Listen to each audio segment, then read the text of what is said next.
Pranam dear students. Today our topic is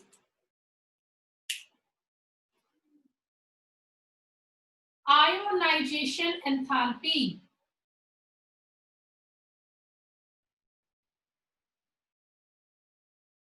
बेटा आज का हमारा टॉपिक है आयोनाइजेशन एंथैल्पी। ठीक है, तो एंथैल्पी का मीनिंग होता है हीट। एंथैल्पी का मतलब क्या होता है? Heat content, amount of heat. Okay, और हमें इसे करना है आयोनाइज। हमें इसे क्या करना है? आयोनाइज करना है, मीन्स आयंस में कन्वर्ट करना है। ओके, तो इसका मतलब ये हुआ बेटा, यहां मतलब क्या होगा इसका साथ साथ आप लिखें द अमाउंट ऑफ एनर्जी, या आप ये लिखें minimum amount of energy, the minimum amount of energy that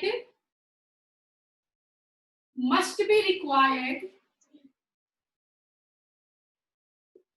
the minimum amount of energy that must be required to remove an electron,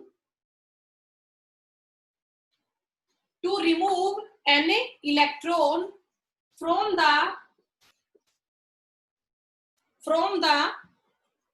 outermost shell,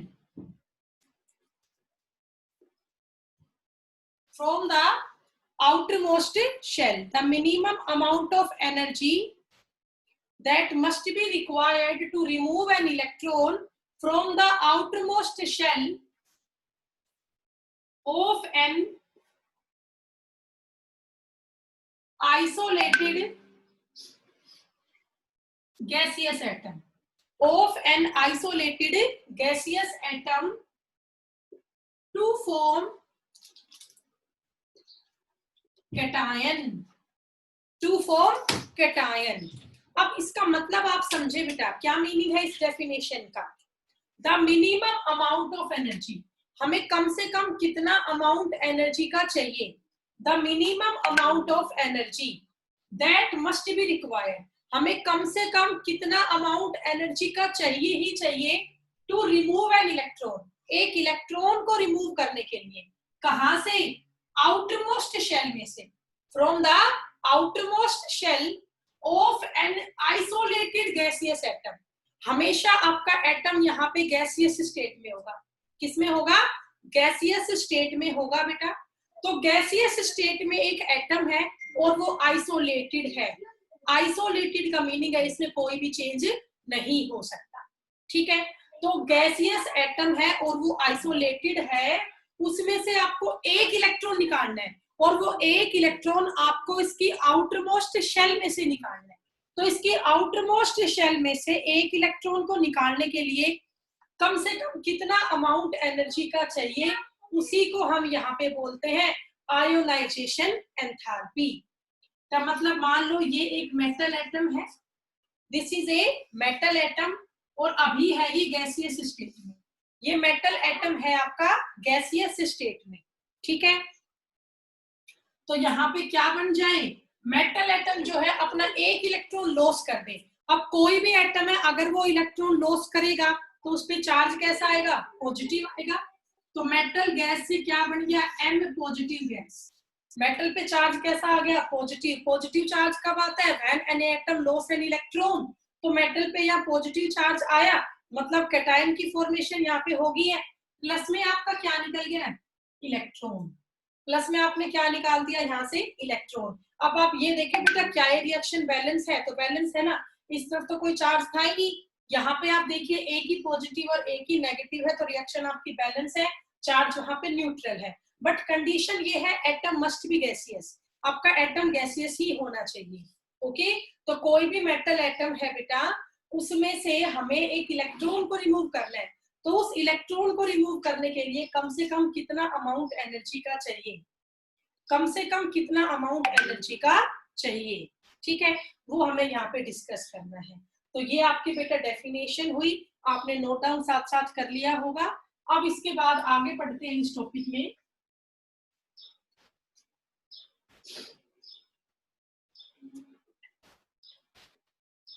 अब हमारा टॉपिक है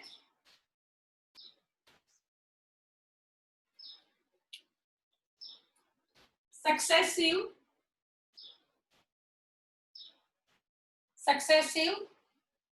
आयोनाइजेशन एंथैल्पी।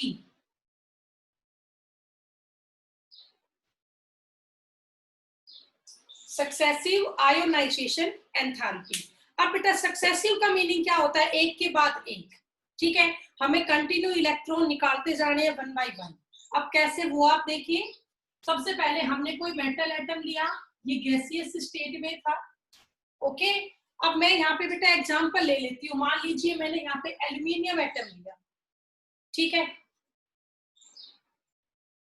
हमने यहाँ पे एक एटम ले लिया एल्यूमिनियम, और इसकी स्टेट हमें यहाँ पे कैसे लेनी है? गैसियस लेनी है। कैसे लेनी है? गैसियस। अब मैंने इसमें से एक इलेक्ट्रॉन निकाल दिया, तो इसमें चार्ज कैसा आ गया? पॉजिटिव। स्टेट तो अब भी गैसियस ही है, साथ में इसमें से एक इलेक्ट्रॉन निकल गया। तो बेटा अभी यहाँ से सिर्फ पहले इलेक्ट्रॉन का रिमूवल हुआ है, अभी यहाँ से सिर्फ एक ही तो इलेक्ट्रॉन निकला है, तो इसको आप क्या बोलेंगे? IE1। इसको आप क्या बोलोगे? IE1। अभी समझाऊंगी इसका मतलब क्या है। या डेल्टा IH1, इसको आप क्या लिखेंगे? IE1 या डेल्टा IH1। अब जो ये IE1 है, इसका मीनिंग क्या होगा? 1 से आपका हो गया फर्स्ट, I से आपका हो गया आयोनाइजेशन, और E से हो गया एंथैल्पी। बेटा 1 से आपका क्या हो गया? फर्स्ट। I से क्या हो गया? आपका आयोनाइजेशन, और E से आपका हो गया एंथैल्पी। तो इसको आप पूरा क्या बोलेंगे? First ionization enthalpy. मतलब हमें किसी एटम में से पहला इलेक्ट्रॉन निकालना है, ठीक है।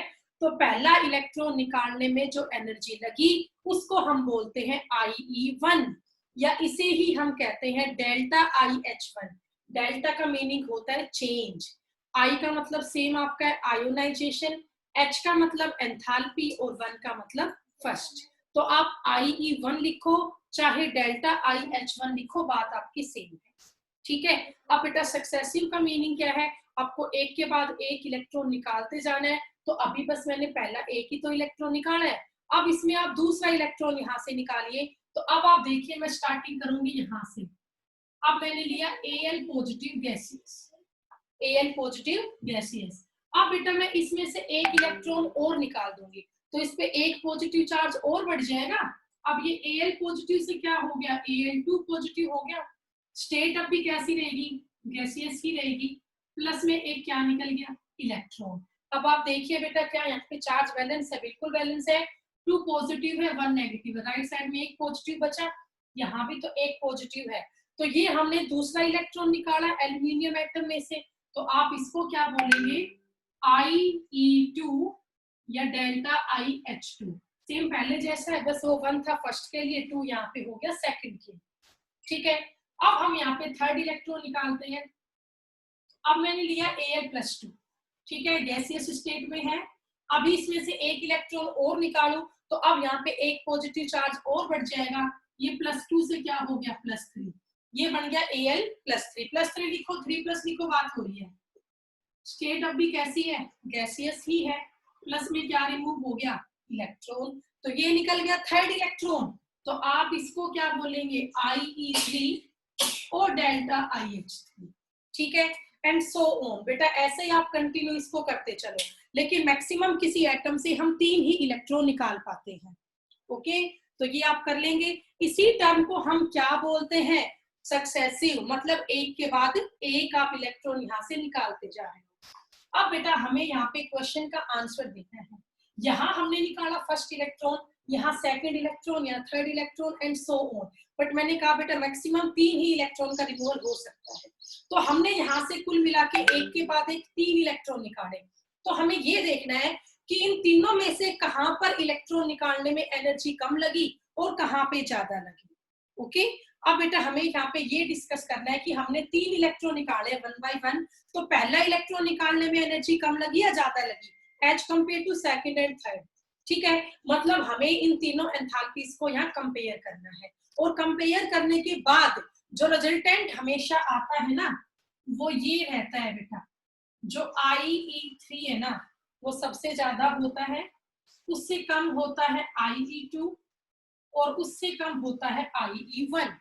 सबसे ज्यादा क्या होता है IE3, IE3 से कम होता है IE2 और IE2 से कम होता है IE1। अभी मैं आपको समझाऊंगी ये कैसे होगा। IE3 लिखो या डेल्टा IH3 लिखो, मतलब एक ही है, उससे कोई फर्क नहीं होगा। ठीक है, तो अब आप यहाँ पे ये देखो बेटा कि थर्ड इलेक्ट्रॉन निकालने में ज्यादा एनर्जी लग रही है, सेकेंड इलेक्ट्रॉन निकालने में उससे कम एनर्जी लगी और पहला इलेक्ट्रॉन निकालने में सबसे कम एनर्जी लगी। ऐसा क्यों हुआ, इसका रीजन आप सुने। तो आपको पता है एल्यूमिनियम का एटॉमिक नंबर क्या होता है 13। बेटा एल्यूमिनियम का एटॉमिक नंबर कितना होता है 13 होता है। तो अगर मैं यहाँ प्रोटॉन की बात करूं तो प्रोटॉन तो हर जगह कितने हैं 13 है। आपको पता है प्रोटॉन तो हमेशा किसके इक्वल होते हैं एटॉमिक नंबर के। प्रोटॉन कभी भी चेंज नहीं होते हैं। प्रोटॉन किसके इक्वल होते हैं एटॉमिक नंबर के। प्रोटॉन कभी भी चेंज नहीं होते हैं। ठीक है, ये तो आप कर ही लेंगे। ओके, चलिए अब इसके बाद इनके इलेक्ट्रॉन आप देखिए।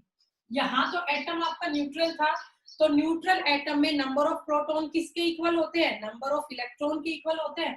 तो प्रोटॉन अगर यहाँ 13 है तो इलेक्ट्रॉन भी कितने होने चाहिए 13 होने चाहिए।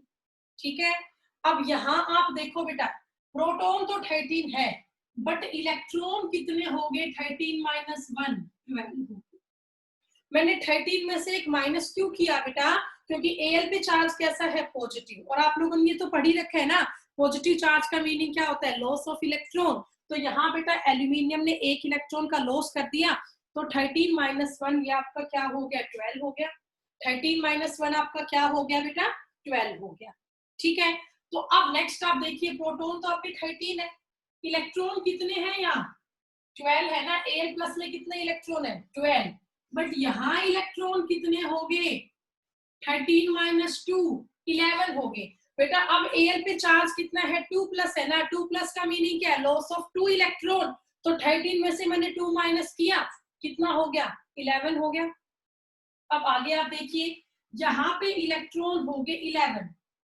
अब यहाँ इलेक्ट्रॉन आप निकालो, यहाँ कितना चार्ज है Al पे +3 का मीनिंग क्या होगा लॉस ऑफ 3 इलेक्ट्रॉन। तो आप यहाँ 13 में से 3 करोगे माइनस, कितने इलेक्ट्रॉन हो गए 10 इलेक्ट्रॉन हो गए। ठीक है, तो पहले बेटा आप लोग मुझे ये बताओ क्या आपको ये समझ में आया, जल्दी बोले बेटा शाबाश। Show me your thumb impression. Hrithik, Yash, Aryan, Sachin, Sonakshi, Pritam, अंतिम। ठीक है बेटा, तो आगे अब मैं समझाऊं। अब मुझे आपको इस क्वेश्चन का आंसर देना है ना कि यहाँ पे IE3 ज्यादा है, उससे कम है IE2 और उससे भी कम है IE1। तो अब आप इजीली समझ जाओगे बेटा प्रोटॉन कहाँ होते हैं न्यूक्लियस में होते हैं, और प्रोटॉन का चार्ज कैसा होता है पॉजिटिव होता है। तो जितने आपके ज्यादा प्रोटॉन या ज्यादा पॉजिटिव चार्ज होगा न्यूक्लियस में, उतने ही उस न्यूक्लियस की फोर्स ऑफ अट्रैक्शन ज्यादा होगी। बेटा न्यूक्लियस का काम क्या होता है to attract the electron toward itself. Sorry बेटा, न्यूक्लियस का काम क्या होता है to attract the electron toward itself. तो अगर न्यूक्लियस में पॉजिटिव चार्ज ज्यादा होगा तो न्यूक्लियस की पावर भी ज्यादा होगी to attract electron toward itself, मतलब न्यूक्लियर चार्ज बढ़ेगा। अगर क्या बढ़ेगा बेटा न्यूक्लियर चार्ज बढ़ेगा तो फोर्स ऑफ अट्रैक्शन भी बढ़ेगी, मतलब इलेक्ट्रॉन ज्यादा स्ट्रांगली अट्रैक्ट होगा किससे न्यूक्लियस से। और अगर इलेक्ट्रॉन ज्यादा टाइटली हेल्ड हो रहा है न्यूक्लियस के साथ तो हमें ज्यादा ताकत ज्यादा एनर्जी लगानी पड़ेगी उस इलेक्ट्रॉन को न्यूक्लियस से दूर करके बाहर खींच के लाने के लिए। बात को समझ रहे हो बेटा, अगर आपका जो न्यूक्लियस है उसमें प्रोटॉन ज्यादा है मतलब पॉजिटिव चार्ज ज्यादा होगा तो न्यूक्लियर चार्ज बढ़ेगा। जितना आपका न्यूक्लियर चार्ज बढ़ेगा उतनी ही इलेक्ट्रॉन जो है वो ज्यादा स्ट्रांगली अट्रैक्ट होगा न्यूक्लियस से। हमें करना क्या है इलेक्ट्रॉन को निकालना है एटम में से। तो जितना आपका इलेक्ट्रॉन स्ट्रांगली अट्रैक्ट होगा न्यूक्लियस से हमें उतनी ही ज्यादा पावर लगानी पड़ेगी टू रिमूव द इलेक्ट्रॉन। अब आप पहला केस देखो, पहले बेटा प्रोटॉन भी कितने थे 13 थे और इलेक्ट्रॉन भी आपके 13 थे, मतलब जितना आपका पॉजिटिव था उतना ही आपका क्या था नेगेटिव था। बात बराबर थी। ठीक है, तो हमें एक इलेक्ट्रॉन निकालना है शेल में से, तो हमने एक इलेक्ट्रॉन निकाल दिया, इजीली निकल गया क्योंकि प्रोटॉन भी पॉजिटिव पॉजिटिव भी 13 है और नेगेटिव भी 13 थे। प्रोटॉन इलेक्ट्रॉन बराबर थे, अट्रैक्शन बराबर थी, मतलब इलेक्ट्रॉन बहुत ज्यादा स्ट्रॉन्गली अट्रैक्ट नहीं था न्यूक्लियस से, तो इजीली पहला इलेक्ट्रॉन तो बाहर आ गया। अब इसके बाद अब सेकंड केस में यहाँ आ जाओ। अब प्रोटॉन तो कितने हैं, 13 के 13 ही है, बट इलेक्ट्रॉन अब 12 हो गए, मतलब न्यूक्लियस के अंदर 13 पॉजिटिव है, लेकिन बाहर तो 12 ही नेगेटिव बच गए सर्कुलर पाथ ऑर्बिट में। बेटा न्यूक्लियस में तो पॉजिटिव अब भी 13 है, लेकिन न्यूक्लियस के पास जो ऑर्बिट में इलेक्ट्रॉन होते हैं अब वो 12 हो गए। तो अब अंदर तो 13 पॉजिटिव है और बाहर 12 ही नेगेटिव है, मतलब अब न्यूक्लियस जो है उसकी पावर बढ़ गई है। अब 13 पॉजिटिव को 12 नेगेटिव को अट्रैक्ट करना है, तो न्यूक्लियस की पावर बढ़ गई है टू अट्रैक्ट द इलेक्ट्रॉन। मतलब अब बेटा इलेक्ट्रॉन ज्यादा स्ट्रॉन्गली अट्रैक्ट हो रहे हैं न्यूक्लियस से, तो ज्यादा हमें एनर्जी लगानी पड़ेगी टू रिमूव द इलेक्ट्रॉन। यही वजह है कि सेकेंड इलेक्ट्रॉन निकालने में एनर्जी ज्यादा लग रही है as compare to first electron, as compare to first electron. ये आप समझ गए बेटा। चलिए अब लास्ट करते हैं थर्ड इलेक्ट्रॉन के लिए। बेटा आपका सेकंड इलेक्ट्रॉन भी निकल गया। अब आप देखो पॉजिटिव तो अब भी 13 है, बट नेगेटिव अब कितने हो गए, 11 हो गए। नेगेटिव अब कितने हो गए, 11 हो गए। ठीक है, न्यूक्लियस के अंदर 13 पॉजिटिव है, 13 प्रोटॉन है, और बाहर इलेक्ट्रॉन सिर्फ 11 ही है, तो न्यूक्लियस की ताकत तो और ज्यादा बढ़ गई ना, न्यूक्लियर चार्ज तो और ज्यादा बढ़ गया। 13 पॉजिटिव है, 13 प्रोटॉन है, उनको 11 इलेक्ट्रॉन को ही अपनी साइड अट्रैक्ट करना है, मतलब अब इलेक्ट्रॉन और भी ज्यादा स्ट्रॉन्गली अट्रैक्ट हो रहे हैं, किससे, न्यूक्लियस से। अब बेटा इलेक्ट्रॉन और भी ज्यादा स्ट्रॉन्गली अट्रैक्ट हो रहे हैं न्यूक्लियस से, तो हमें अब और ज्यादा पावर यहाँ पे लगानी पड़ेगी टू रिमूव द इलेक्ट्रॉन। अब हमें बेटा यहाँ पे और ज्यादा पावर लगानी पड़ेगी टू रिमूव द इलेक्ट्रॉन, मतलब थर्ड इलेक्ट्रॉन निकालने में और ज्यादा एनर्जी यहाँ पे लगेगी। That's why IE3 is greater than IE2, ठीक है, and IE2 is greater than IE1। अब तो मैंने आपको ये टॉपिक पूरा एक्सप्लेन कर दिया है, अब इसको लिख अपने हिसाब से लेंगे आप। तो बेटा आप मुझे बताओ क्या आपको ये एक्सप्लेनेशन, ये टॉपिक समझ में आया, जल्दी बताएं बेटा, या इसको दोबारा करवाऊं मैं।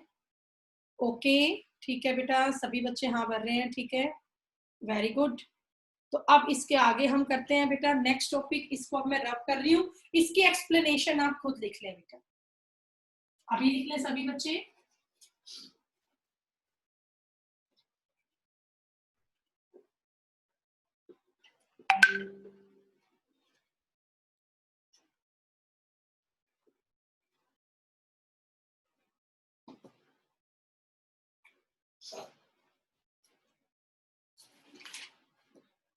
अब बेटा इसके बाद आगे आप देखिए,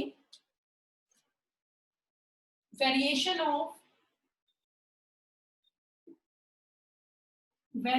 ऑफ आयोनाइजेशन एंथैल्पी।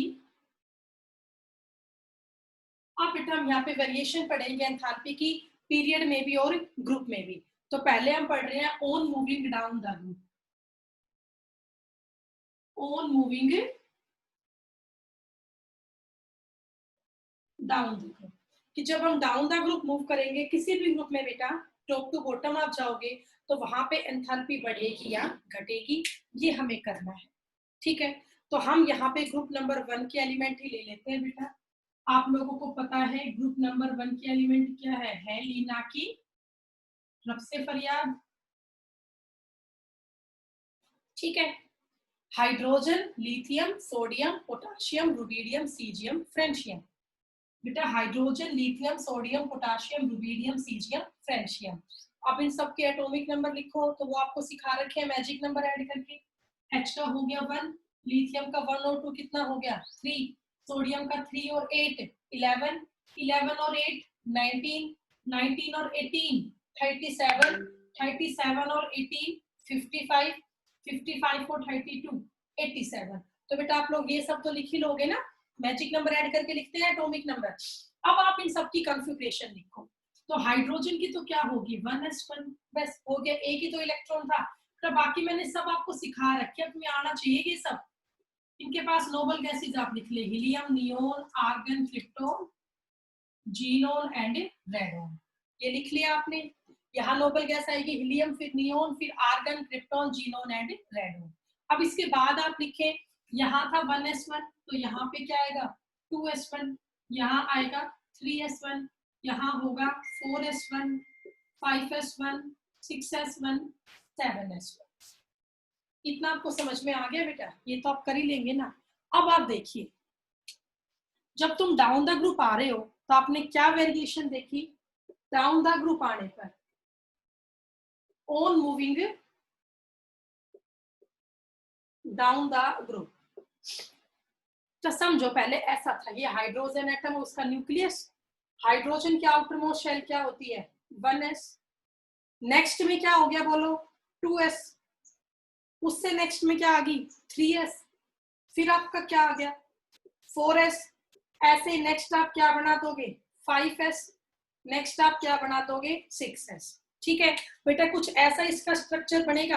अब आप खुद देखिए, हाइड्रोजन है, हाइड्रोजन में क्या होता है, बस 1s में एक इलेक्ट्रॉन होता है, खत्म। बेटा हाइड्रोजन के केस में 2s 3s ये सब तो होती ही नहीं है, नहीं होती ना, तो 1s है, 1s तो सबसे क्लोज है न्यूक्लियस के। आप देखो बेटा 1s तो सबसे क्लोज है न्यूक्लियस के।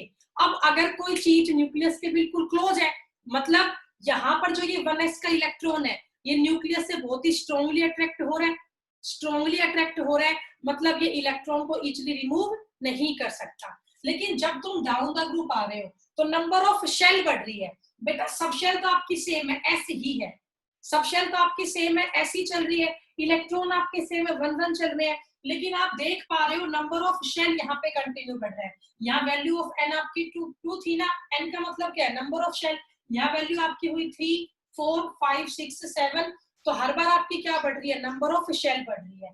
तो पहले सिर्फ 1s था, अब नेक्स्ट आपका लिथियम में क्या आ गया 2s में एक इलेक्ट्रॉन आ गया, नेक्स्ट सोडियम में 3s में एक इलेक्ट्रॉन आ गया, नेक्स्ट आपका पोटाशियम में 4s में इलेक्ट्रॉन आ गया, नेक्स्ट आपका रुबीडियम में 5s में आ गया, ऐसे ही कंटिन्यू आप करते चलो। तो आप लोग ये देख पा रहे हो जब डाउन द ग्रुप आ रहे हो तो नंबर ऑफ शेल बढ़ रही है, नंबर ऑफ शेल बढ़ने से डिस्टेंस बढ़ रहा है न्यूक्लियस का और आउटर मोस्ट शेल का। तो पहले ये डिस्टेंस था, फिर इतना हो गया, फिर ये हो गया, फिर इतना हो गया, फिर इतना हो गया, फिर इतना हो गया, हर बार आपका डिस्टेंस बढ़ रहा है न्यूक्लियस से लेके आउटर मोस्ट शेल के बीच का। ये हमने कल पढ़ाई था ना कि एटॉमिक रेडियस बढ़ती है on moving down the group. अगर डिस्टेंस बढ़ रहा है बेटा, अगर डिस्टेंस बढ़ रहा है तो इलेक्ट्रॉन और न्यूक्लियस के बीच में अट्रैक्शन कम हो रही है। अब आप देखो ना बेटा, जो 1s है ये तो बिल्कुल ही पास है न्यूक्लियस के, तो 1s का इलेक्ट्रॉन तो बहुत स्ट्रांगली अट्रैक्ट हो रहा है न्यूक्लियस से, तो 1s में से इलेक्ट्रॉन निकालना आसान नहीं है। लेकिन अगर आप 6s को देखते हो तो जो 6s है ये तो बहुत दूर है न्यूक्लियस से, अगर ये इतनी दूर है न्यूक्लियस से मतलब जो 6s का इलेक्ट्रॉन है ना वो इतनी स्ट्रांगली अट्रैक्ट नहीं हो रहा न्यूक्लियस से, क्योंकि ये बहुत दूर है न्यूक्लियस से, तो इस इलेक्ट्रॉन की अट्रैक्शन कम है न्यूक्लियस के साथ, तो इस इलेक्ट्रॉन को निकालने के लिए हमें एनर्जी कम चाहिए। तो आपको बात समझ में आई बेटा, जितना आप डाउन द ग्रुप आओगे हर बार आपकी नंबर ऑफ शेल बढ़ती जा रही है, नंबर ऑफ शेल बढ़ने से डिस्टेंस रेडियस बढ़ती जा रही है न्यूक्लियस से लेके आउटर मोस्ट शेल के बीच में। अगर डिस्टेंस बढ़ेगा तो फोर्स ऑफ अट्रैक्शन कम होगी, और अगर फोर्स ऑफ अट्रैक्शन कम होगी तो इलेक्ट्रॉन का रिमूवल इजी होगा, क्योंकि अगर अट्रैक्शन ही कम हो गया है तो न्यूक्लियस वहां पे लूजली हेल्ड है, न्यूक्लियस की अट्रैक्शन कम है इलेक्ट्रॉन के साथ, तो इलेक्ट्रॉन को निकालना इजी है, हमें एनर्जी कम चाहिए। तो बेटा अब मैं इसको रब करके यहाँ पे इसकी एक्सप्लेनेशन कर देती हूँ, ये पॉइंट शायद आपको समझ में आ गया होगा। बेटा मुझे बताएं एक बार आप लोग, क्या आपको ये पॉइंट समझ में आया? Okay Mukul, Hrithik, very good, ठीक है बेटा, अंतिम समझ में आया बेटा? तो अब मैं इसको एक्सप्लेन कर देती हूँ, ठीक है, साथ साथ लिख लें आप लोग। On moving down the group, जब भी हम डाउन द ग्रुप मूव करते हैं number of shell increases, number of shell increases 1 by 1, number of shell increases 1 by 1। Number of shell बढ़ने से क्या हो रहा है, the distance between nucleus to outermost shell, the distance between nucleus to outermost shell also increases. तो distance भी बढ़ता जा रहा है, डिस्टेंस बढ़ेगा तो फोर्स ऑफ अट्रैक्शन क्या होगी, डिक्रीज होगी। फोर्स ऑफ अट्रैक्शन क्या होगी बेटा, डिक्रीज होगी, ठीक है। और अगर फोर्स ऑफ अट्रैक्शन होगी डिक्रीज तो रिमूवल ऑफ इलेक्ट्रॉन इजिली होगा, removal of electron takes place easily. मतलब ये कह सकते हो जो आपकी एंथैल्पी है, आयोनाइजेशन एंथैल्पी, वो डिक्रीज होगी। क्या होगी, डिक्रीज होगी, ठीक है बेटा। एंथैल्पी डिक्रीज होगी on moving down the group. तो बेटा अगर आप पेपर में आपसे कंपैरिजन पूछ ले कि पोटाशियम और रुबीडियम है, ये दो एलिमेंट है पोटाशियम और रुबीडियम, इन दोनों में से कहां से इलेक्ट्रॉन निकालना आसान है, पोटाशियम में से कि रुबीडियम में से, बताइए। ज्यादा एनर्जी कहां लगेगी, पोटाशियम में, और कम किस में लगेगी, रुबीडियम में। मतलब जितना तुम नीचे की तरफ आओगे उतनी ही रिएक्टिविटी बढ़ेगी। रिएक्टिविटी कब बढ़ती है बोलो, जब आपका इलेक्ट्रॉन का रिमूवल हो। अब जितनी जल्दी इलेक्ट्रॉन का रिमूवल होगा उतनी ज्यादा आपकी क्या होगी, रिएक्टिविटी होगी, उतनी ज्यादा आपकी क्या होगी बेटा, रिएक्टिविटी होगी। तो डाउन द ग्रुप आ रहे हो, ठीक है। तो आपकी डिक्रीज हो रही है एंथैल्पी, आयोनाइजेशन एंथैल्पी डिक्रीज। और अगर ये एंथैल्पी डिक्रीज होगी तो रिमूवल ऑफ इलेक्ट्रॉन क्या होगा, टेक्स प्लेस इजिली। इलेक्ट्रॉन का रिमूवल बहुत इजिली होगा, और रिमूवल ऑफ इलेक्ट्रॉन इजिली होगा इसका मतलब रिएक्टिविटी बढ़ेगी। क्या बढ़ेगी बेटा, रिएक्टिविटी। मतलब अगर आप कंपेयर करते हो रुबीडियम और सीजियम को, तो सीजियम ज्यादा रिएक्टिव है, और यही तो वजह है जो आपका लास्ट एलिमेंट है फ्रेंशियम। फ्रेंशियम कैसा एलिमेंट होता है, रेडियो एक्टिव। बेटा फ्रेंशियम कैसा एलिमेंट होता है, रेडियो एक्टिव। रेडियो एक्टिव का मीनिंग क्या होता है, what is meaning of radio active element, जो एलिमेंट हार्मफुल रेडिएशंस इमिट करता हो। तो फ्रेंशियम तो आपका बहुत ज्यादा रिएक्टिव एलिमेंट है, वजह क्योंकि ये सबसे नीचे है ग्रुप में, इसमें सबसे कम है फोर्स ऑफ अट्रैक्शन, यहाँ से सबसे आसान है इलेक्ट्रॉन निकालना। मतलब बेटा यहाँ तो इलेक्ट्रॉन बिना किसी एनर्जी के अपने आप ही निकल जाता है। तो डाउन द ग्रुप आपकी रिएक्टिविटी बढ़ती है। तो क्या आपको ये बात समझ में आई। तो बेटा फ्रेंशियम की तो स्टडी हम वैसे करते भी नहीं है, क्यों, because it is radio active element, ये तो वैसे ही बहुत हाईली रिएक्टिव है। तो शायद बेटा आपको ये बात समझ में आ चुकी होगी, यहाँ पे कर लेंगे आप, ओके। तो अब आप देखिए बेटा, अगर मैं एक ग्राफ प्लॉट यहाँ पे करती हूँ, अगर मैं यहाँ पे एक ग्राफ प्लॉट करती हूँ, एटॉमिक नंबर Z, ठीक है, versus delta H, ionisation enthalpy. बेटा यूनिट होती है किलोजूल पर मोल, यूनिट क्या होती है, किलोजूल पर मोल, ठीक है। तो ग्राफ बेटा कुछ ऐसा आता है, अभी समझा दूंगी ये ग्राफ कैसे आया। कुछ इस तरह का ग्राफ आपका आता है, ओके। अब देखिए ये ग्राफ आपका क्या शो कर रहा है, इस तरफ एंथैल्पी एनर्जी बढ़ रही है, इस तरफ एटॉमिक नंबर बढ़ रहा है। तो मान लिया हमने ये पॉइंट है लिथियम का, ये है सोडियम का, पोटाशियम का, रुबीडियम का, सीजियम का, ठीक है। फ्रेंशियम को तो हम स्टडी करते ही नहीं है। तो आपको ये ग्राफ समझ में आ रहा होगा बेटा, इस तरफ लगातार क्या बढ़ रहा है, एटॉमिक नंबर, इस तरफ लगातार क्या बढ़ रहा है, एटॉमिक नंबर, ठीक है। मान लिया बेटा यहाँ पे मेरा एटॉमिक नंबर है 3, फिर 11, फिर 9, लगातार आपका एटॉमिक नंबर तो बढ़ रहा है, लेकिन एंथैल्पी घट रही है। बेटा इस तरफ बढ़ रही थी ना एनर्जी, लेकिन आप लोग खुद देखें ना, एनर्जी लगातार क्या हो रही है, घट रही है, और एटॉमिक नंबर आपका बढ़ रहा है। तो वो आपको पता है यहाँ पे एनर्जी लगातार आपकी क्यों कम हो रही है, क्योंकि नंबर ऑफ शेल आपकी बढ़ती जा रही है। तो शायद बेटा आपको समझ में आ गया होगा कि वेरिएशन ऑफ एंथैल्पी जो है वो डाउन द ग्रुप में कैसे आपकी वेराई करती है, ठीक है। तो वो कंटिन्यूअसली आपकी डिक्रीज होती है on moving down the group. तो क्या आपको ये ग्राफ समझ में आ गया, कर लेंगे आप इसको, बताइए बेटा। ओके, सचिन, सोनाक्षी, प्रीतम, वेरी गुड, चलिए अब इसके आगे हम करते हैं। तो ये वेरिएशन हमारी कंप्लीट हो गई है on moving down the group. अब हम बात करेंगे पीरियड की।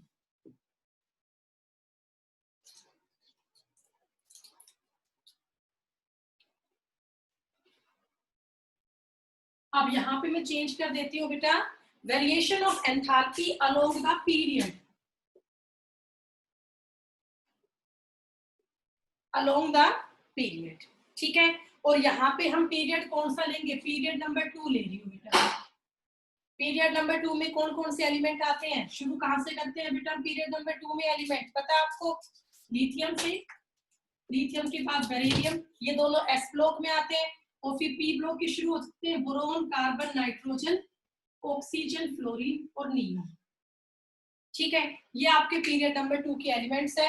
अब अगर मैं इनके एटॉमिक नंबर लिखती हूँ तो लिथियम का 3, बोरोन का बेरिलियम का 4, बोरोन का 5, कार्बन का 6, नाइट्रोजन का 7, ऑक्सीजन का 8, फ्लोरीन का 9 और नियोन का 10। ये इन सब के क्या हो गए, जेड का मतलब एटॉमिक नंबर हो गए। ये इन सब के क्या है, एटॉमिक नंबर है। ओके, तो अब बेटा अगर मैं यहाँ पे आपका ग्राफ प्लॉट करती हूँ, ग्राफ आपका सेम है, यहाँ पर तो लिया जेड, जेड का मतलब क्या है बेटा बताइए, एटॉमिक नंबर। और यहाँ मैंने ली डेल्टा एच, डेल्टा एच का मतलब क्या है, एंथैल्पी। यूनिट क्या होती है एंथैल्पी की, किलो जूल पर मोल, किलो जूल पर मोल, ठीक है बेटा। तो इस बार आपका ग्राफ कुछ ऐसा आएगा, देखिए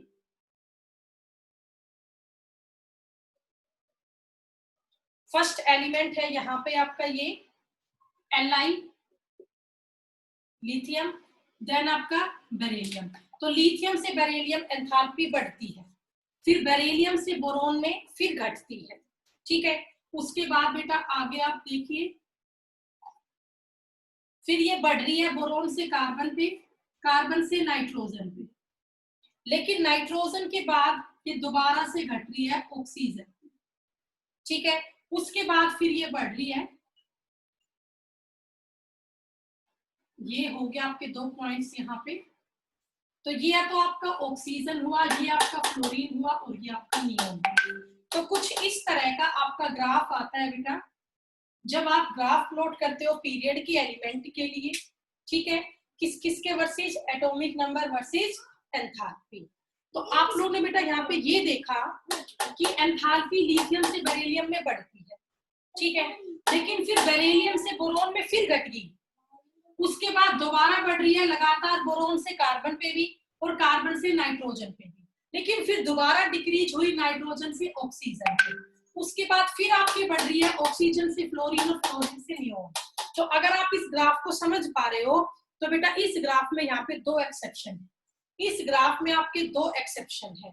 एक तो बेरिलियम से बोरोन के पास आप जब गए तो यहाँ पर एंथैल्पी क्यों घटी, बेरिलियम से बोरोन के पास जाने पर एंथैल्पी क्यों घटी, बढ़ी क्यों नहीं लगातार।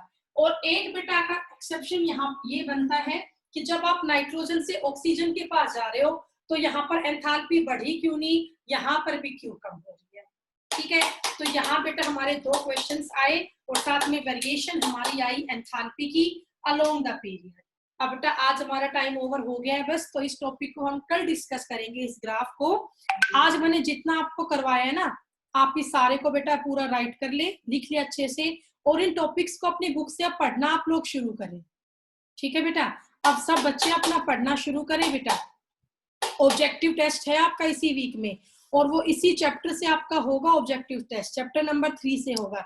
जितना करवाऊंगी वहीं तक के क्वेश्चन वहां पे ऐड करूंगी, तो ये चैप्टर अपना पूरा तैयार कर लो। टेस्ट आपका ऑनलाइन ही होगा, 20 मार्क्स का टेस्ट होगा, 20 मिनट्स ही आपको मिलेगी। और अगर किसी बच्चे को कोई भी डाउट है, ठीक है,